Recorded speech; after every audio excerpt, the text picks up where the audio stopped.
detoxing our intelligence. What's the need to detox? I'm pretty smart. But I was reading in the Srimad Bhagavatam, the moon is reflecting the light of the sun. And it looks so beautiful. And everyone's looking at the moon and going, ah, it's so beautiful, it's so sweet, it's pretty, it's so romantic. And the moon's thinking, I am so amazing, I am so attractive and beautiful. But the moon and the onlookers, everybody forgets that actually moon is only reflecting the light of the sun. It's not in itself brilliant like that. So it's a reflected light, but it looks beautiful. And oftentimes in our lives, we are so lost in the reflections. We are so lost. Say, for example, we have some good quality in ourselves, or those who we like, we see some good qualities in them. We get so proud that, oh, I have this great quality. Or my friend has that quality, or my father has that, or my daughter has that, something like that. We get so intoxicated with that idea, but it's actually whatever good qualities you see in people. It's just like a spark of the splendor of the Supreme. In this life you have this. In this life you might be the greatest, I don't know, archer. The next life you're the best dancer. And like a fool, we're thinking these qualities exist in me, but they're just like tiny opulences of the Supreme. So Krishna is not saying that give up what you have. He's saying recognize what you have. If you're a great archer, recognize that that's a quality, that's a gift of the Supreme. And in recognizing that, use it in the service of the Supreme. Gratitude is a basis of prayer, actually. We're not a denial culture where it's don't feel this, don't think this. We're not like that. We actually see, oh, this person has this wonderful quality. They can serve Krishna in this way. So seeing what a person has as a gift of the Supreme, and seeing people's good qualities as a spark of this, oh, Krishna is so amazing, he's given somebody this quality. Just by that change in consciousness, just by that change of focus from my greatness to Krishna's greatness, things change. And I was thinking, it's as absurd, this idea that the quality is mine and the attention should be mine and I'll be happy, is as absurd as like a hand deciding that I'm going to chew the food by myself and I'm not going to put it in my mouth and I'm just going to keep doing this and I'll become nourished. It's like as absurd as that. That's how our whole civilization, our whole economy is, which is trying to like massage the body, maybe the mind a little bit, and that's what we think we'll be happy in that sense. And actually, as I was reading there, that the yogis or the devotees, they're not interested in the happiness from different kinds of liberation. And I was thinking, we guys don't even think of liberation. I mean, you could go through your entire life never even considering liberation. Our idea of happiness is get me this job, get me this much bank balance, maybe get me this relationship, maybe get me a vacation, full stop. There's nothing much more beyond that. Maybe some variety of it. I might want a vacation in India, you might want it in Timbuktu or someplace. But just those few things, we're just gambling with those few things, throwing the dice and seeing where we land with it. So it's such tiny desires, actually, such insignificant desires, can't even fulfill that. So something in a very deep sense is bewildering our intelligence. And Krishna talks about it in the Bhagavad Gita. He says, Bhogashvarya prasaktanam daya parita chetasam apaharita chetasam. Chetasam means intelligence, consciousness. Chetasam apaharita. Apaharita means stolen. So what happens? Your intelligence becomes stolen. Why is it stolen? It actually exists.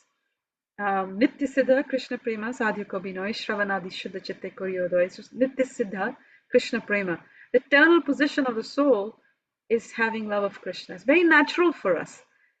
But Taya Parita Chetas, our intelligence has been stolen. Why has it been so stolen? Why have we lost our intelligence?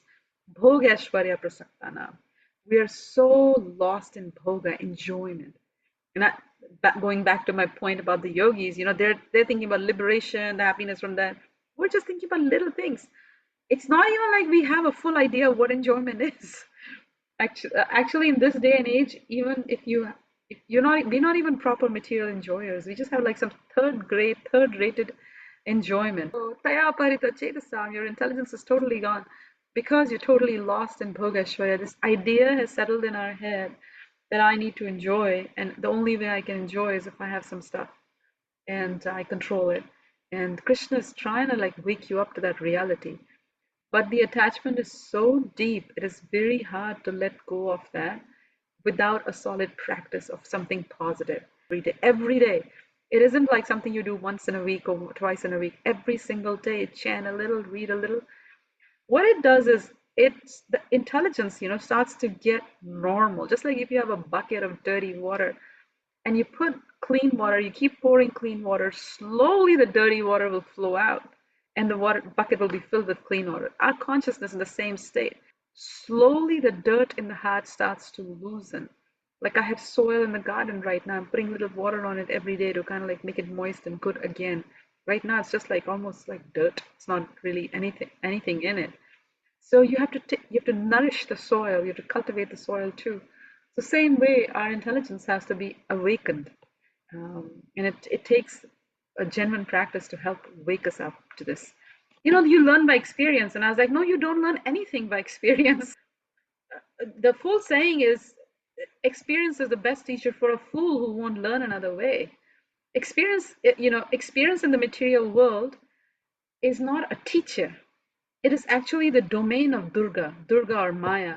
Maya's job is not education. Education is not Maya's ministry. Her ministry is bewilderment, not education.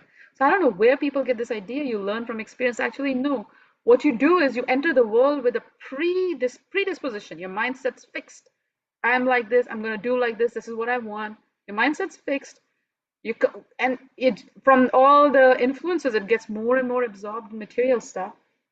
And then you go through life and all the experiences and use them to validate your positive or negative mindsets. Your intelligence is not, you think you're using your intelligence, but it's just your mind.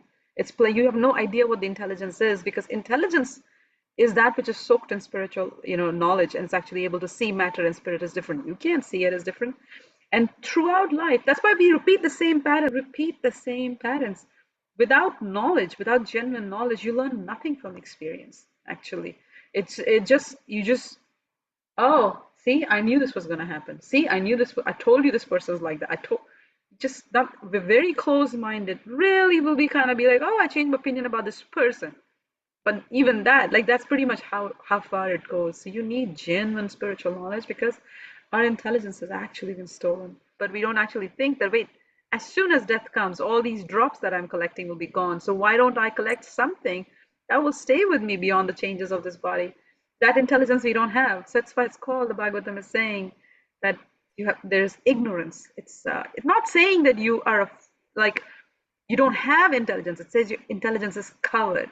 So, but we have so many biases. We have so many preconceived notions, judgments. We read these, like, oh, are you saying that I'm not intelligent? Not really. It's just explaining to you that your intelligence is covered over. But most people will have a tough time even accepting that. So you can see, like Bhagavad Gita, first making us see that we're having a tough time. We try to avoid the pain and the unhappiness and all those things, but just remember, everything in this world has a purpose. This whole, like, underlying in our ideas, is this conception that this world was made by chance, and there's things that are meaningless. Everything has a reason. So if you're struggling, if you're having a great time, if you're having a bad time, whatever's going on, there's a reason. Always try to see.